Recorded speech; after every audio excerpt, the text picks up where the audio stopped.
கொண்டு இருப்பது உங்கள் கௌசிக ரிவ்யூஸ். சரி வாங்க வீடியோக்குள்ள போய் என்னென்ன நடக்க போகுது அப்படின்ற இன்ட்ரெஸ்டிங்கான விஷயத்தை தான் நீங்கள் இந்த வீடியோவில் பார்த்து தெரிஞ்சுக்க போகிறீங்க. அதுக்கு முன்னாடி நம்ம தீபிகா இப்போ என்ன பண்ண போகிறாங்க அப்படின்னு சொல்லிட்டு பார்த்தீங்கன்னா, வெண்பாவை ஒரு பக்கம் கடத்தி கொண்டு போய் வச்சுன்னு இருக்காங்க. வெண்பாவை நான் ஆல்ரெடி வீட்டில் விட்டுட்டேன், வெண்பாவை என்கிட்ட கஷ்டம் இல்லையே நான் வைக்கல அப்படின்னு சொல்லிட்டு ஒரு நடிப்பை ஆரம்பிக்கிறாங்க. என்னடா இப்போ சரியா நடிப்பு இறக்கியா இருப்பா அப்படின்ற மாதிரி தான் ஒரு பக்கம் தோணுது. சரி இருந்தாலும் நம்ம மல்லி ஒரு பக்கம் அதுக்கான ஆதாரம் எல்லாமே கொடுத்து இவகிட்ட தான் இருக்க குழந்தை அப்படின்னு சொல்லிட்டு வெண்பாவை அவங்க கிட்ட இருந்து மீட்டுறாங்க. அந்த சமயத்தில் நம்ம தீபிகா இருந்தாலும் மல்லி ஒரு டைம் நீ வெண்பா மீட்டுற எல்லா டைம் மீட்ட முடியுமா சொல்லு பார்க்கலாம். இனிமே தான் உனக்கு ஆப்பே ஆரம்பம். நீ என்கிட்ட இருந்து உன் பொண்ணை எப்படி காப்பாற்றுறன்னு சொல்லிட்டு பார்க்குறேன்.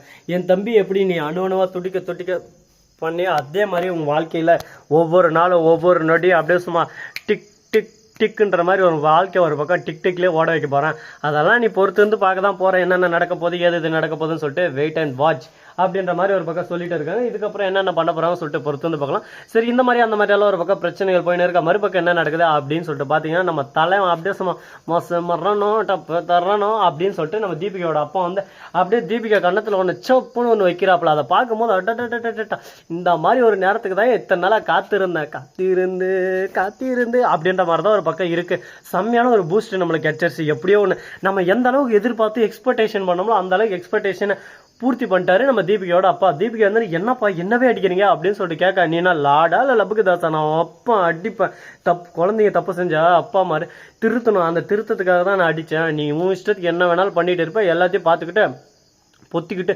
சைலண்டாக இருப்பேன்னு நினச்சேன். இதுக்கு மேலாம் அது வேலைக்கு ஆகாது. பொறுத்தார் பூமி ஆழ்வார், பொறுக்காதவர் ஒரு அவர்கிட்டே ஆள மாட்டார். அது போல தான் நீ உன் நிதானத்தை நீ இழந்துட்ட, குழந்தைய கடத்துற அளவுக்கு போயிருக்க, நீ எந்த அளவுக்கு ஒரு பக்கம் கேப் மாதிரி தானே பண்ணிருக்க புரியுதா அப்படின்னு சொல்லிட்டு கேட்க, உடனே தீபிகா வந்து அப்பா என் அம்மா தம்பியை கொன்னவை இவளை எப்படியெல்லாம் பழி வாங்கணும்னு சொல்லிட்டு நீங்கள் நினச்சிருந்தீங்க, நான் நினச்சது நல்லா புரியும். அவள் உன் தம்பியை காதலிச்சவ அப்படின்னு சொல்லிட்டு நீ நினச்சின்னு இருக்க, ஆனால் உன் தம்பி தான் அவளை காதலிச்சான். அவள் அதுக்கு எது மாதிரி எதுவுமே பண்ணலை, அதை ஃபஸ்ட்டு தெரிஞ்சுக்கோ.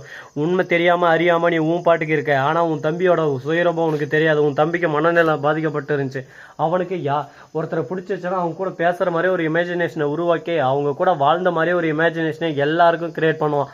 அந்த திறமை படைச்சவன் தான் உன் தம்பி. இந்த விஷயம் உனக்கு தெரியும், ஆனால் தெரிஞ்சிருந்தும் நீ தெரியாத மாதிரி நீ ஒரு பக்கம் மல்லியோட கதையை முடிக்கணும்னு நினைக்கிற பார்த்தியா, நீ எவ்வளோ பெரிய வில்லி அப்படின்னு சொல்லிட்டு கேட்டதும் உடனே சைலண்ட் ஆயிடுறாரு அந்த இடத்துல. இந்த இடத்துக்கு நம்ம என்னடா பேசுறது, இதுக்கப்புறம் இன்னுமே பேச முடியாது போலையா அப்படின்னு சொல்லிட்டு மௌனமே சேர்ந்ததுன்னு சொல்லிட்டு மௌனத்தோட சைலண்ட் ஆயிடுறாங்க. சரி பார்ப்போம் இதுக்கப்புறம் என்னென்ன நடக்க போகுதுன்னு சொல்லிட்டு. சரி இந்த மாதிரியெல்லாம் ஒரு பக்கம் சிக்கல்கள் எல்லாமே ஒரு பக்கம் வந்துக்கிட்டு இருந்தாலும் அதே சமயத்தில் இந்த சிக்கலை எல்லாமே ஒரு பக்கம் முறியடிக்கிறதும் இது எல்லா பிரச்சனையும் ஒரு பக்கம் ஓய்வுக்கு கொண்டு வரதும் நம்ம கையில் தான் இருக்குது. எப்படி என்ன பண்ணலாம் ஏது பண்ணலாம் அப்படின்னு சொல்லிட்டு பல விஷயத்தில் யோசிச்சுட்டு இருக்காங்க. பாப்போம் என்னென்ன பண்ண போகிறாங்க ஏது பண்ண போகிறாங்கன்னு சொல்லிட்டு. அது மட்டும் இல்லாமல் அதே சமயத்தில் கரெக்டாக நம்ம தலைவர் கதிரேசன் இருக்கார்ல, அவர் வந்து என்ன பண்ணாரு அப்படின்னு சொல்லிட்டு பார்த்தீங்கன்னா செம்ம மொக்கையான ஒரு பிளானை போட்டார். அந்த பிளான்ல அவர் தான் எக்ஸிக்யூட் பண்ணி அப்படியே சும்மா அந்த இடத்துக்கு வந்து அப்படியே சும்மா கிளின்னு விஜய் கிளிக்கிறாங்க. இதே என்கிட்ட வெண்பா இருந்ததுன்னா இந்த மாதிரி நான் கஸ்டடிக்கு அனுப்பிச்சிருப்பேன்னா தனியாக கொஞ்சம் கூட அருவன்றதுல புத்தின்றதுல இந்த மல்லி வயிற்றுக்கு என்ன தன்றா, எந்த விஷயத்தை எப்போ பண்ணணும்னு என்னமே அவளுக்கு தெரியாதா அப்படி இப்படின்னு சொல்லிட்டு திட்ட ஆரம்பிச்சிடுறாங்க. ஓஹோன்னு நானா கேப்பு கிடைச்சி சிந்து பாட ஆரம்பிச்சிட்டிங்க, பாடுங்க உங்கள் நேரம் உங்கள் காலம், அதனால் என்ன வேணாலும் நீங்கள் பேசுங்க, என்ன வேணாலும் செய்வீங்க, எல்லாத்தையும் நாங்கள் பார்த்துக்கிட்டு சைலண்டாக வாயை பொத்திக்கிட்டு இருக்கணும்னு சொல்லிட்டு நீங்கள் எதிர்பார்க்குறீங்க. ஆனால் அது போல் நாங்கள் இருக்க மாட்டோம். இதுக்கப்புறம் தான் எங்களோட ஆட்டமே ஆரம்பம். இதுக்கப்புறம் எல்லாரையும் வச்சு செய்ய போகிறோம். அதுக்கப்புறம் தான் உங்களுக்கு புரிய வரும், ஓஹோ இவங்ககிட்ட பகைச்சிக்கிட்டு தப்பாக போச்சு ரெடி, இவங்க வேற மாதிரி போலையே அப்படின்ற மாதிரி உங்களுக்கே யோசிக்க தோணும் அப்படின்னு சொல்லிட்டு பேசிட்டு இருக்காங்க. இந்த பேசின யோசனை எல்லாமே ஒரு பக்கம் முடிஞ்சிட்டு இதுக்கப்புறம் இந்த கான்செப்டை விட்டு நம்ம வெளியே வந்துடுவோம். இப்போ என்ன பண்ண போகிறோம் அப்படின்னு சொல்லிட்டு பார்த்தீங்கன்னா, நம்ம வெண்பா குட்டி இருக்காங்களா அவங்க இருந்து கொந்தளிச்சுன்னு இருக்காங்க. ஒரு பக்கம் மல்லியம்மா அந்த தீபிகாவை சும்மா விடக்கூடாது, அவங்க எப்படியானா உங்களை கொண்டுணும்னு சொல்லிட்டு முடிவில் இருக்காங்க. விஜய் கிட்ட சொல்கிறா, விஜய் அப்பா எனக்கு பயமாக இருக்குது, அந்த தீபிகா அவங்க பண்ணுறதெல்லாம் பார்த்தா இவளை பிடிச்சாதான் அவள் வருவா, அவளை எத்தனை ஒன்று பண்ணணும் அப்படின்னு சொல்லிட்டு ரொம்ப கோபமாக ஆக்ரோஷமாக பேசினிருந்தாங்க. அவன் பேசுறதெல்லாம் பார்க்கும்போது எனக்கு ரொம்ப பயமாக இருந்துச்சு. மல்லியம்மாவுக்கு எதனா ஒன்று என்னால் தாங்க முடியாது, நீங்கள் தான் எப்படியானா மல்லியம்மாவை காப்பாற்றணும் அப்படின்னு சொல்லிட்டு அழ ஆரம்பிச்சிட்டாங்க.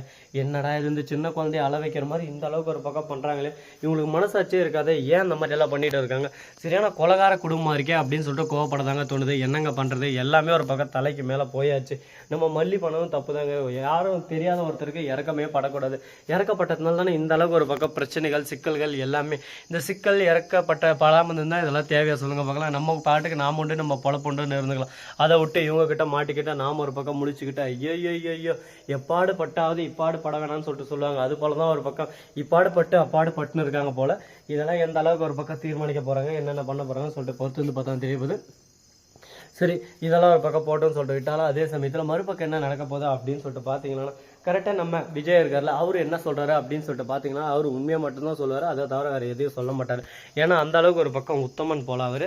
அப்படியே அவர் பேசுறதெல்லாம் பார்க்கணுமே, அப்படியே சும்மா வாழைப்பழத்தை வாயில் எடுத்து வைக்கிற மாதிரி பேசுகிறாரு. ஒரு பக்கம் இப்படி ஒரு பக்கம் அப்படி பண்ணலாம் அப்படி பண்ணலாம் இப்படி பண்ணலாம்னு சொல்லிட்டு யோ யோ யோ உனக்கு மனசாச்சுன்னு இருக்காயா, உன் இஷ்டத்துக்கு எதோ அடிச்சு விட்ற பார்த்தியா அப்படின்ற மாதிரி தான் ஒரு பக்கம் இருக்குது.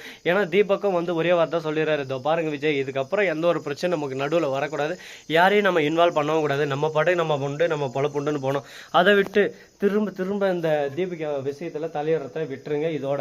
ஏன்னா தீபிகா இப்போ தான் சைலண்ட் ஆகிட்டு இருக்கு, இதோட நம்ம விட்டோம்னா நாம் ஒரு பக்கம் சந்தோஷமாக இருக்கலாம். இல்லை திரும்ப மறுபடியும் ஆரம்பிச்சோம்னா அதுக்கப்புறம் ஒன்றுமே பண்ண முடியாது, எல்லாமே தலைகீழாக மாறுறோம் அப்படின்னு சொல்லிட்டு பேசின்னு இருக்காங்க. இதெல்லாம் எந்த அளவுக்கு தலைகீழாக மாறப்போதா மாறாதா என்னென்ன பண்ண போகிறாங்க ஏது பண்ண போகிறோம்னு சொல்லிட்டு பொறுத்து வந்து பார்த்தா தெரிய போகுது. இந்த வீடியோ பிடிச்சிருந்தா லைக் பண்ணுங்கள், கமெண்ட் பண்ணுங்கள், ஷேர் பண்ணுங்கள், டிண்டிங் மேலே தட்டி விட்டு போங்க. அப்போ தான் நான் போடுற அடுத்தடுத்த வீடியோ உங்களுக்கு உடனுக்குடன் நோட்டிஃபிகேஷனில் வந்து கொண்டே இருக்கும். மிக்க நன்றி, தேங்க்ஸ் ஃபார் வாட்சிங், டாடா, see you, நன்றி, வணக்கம், வந்தனம், வருக. கால் வலிக்குது, இந்த கால் நல்லா இருக்கு, இந்த கால் தான் வலிக்குது.